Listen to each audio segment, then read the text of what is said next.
Svi znate da sam se vozio u avionu.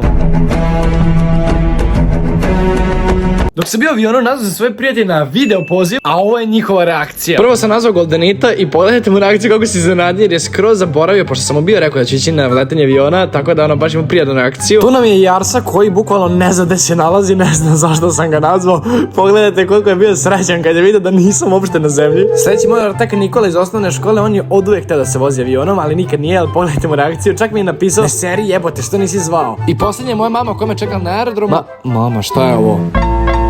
Mama, kao i svaka mama, bila srećna što vidi svog sina, da je živ i zdrav. Lako to je video i pogledajte vlog na YouTube što sam izbacio. Tamo vam odgovorim na sve komentare.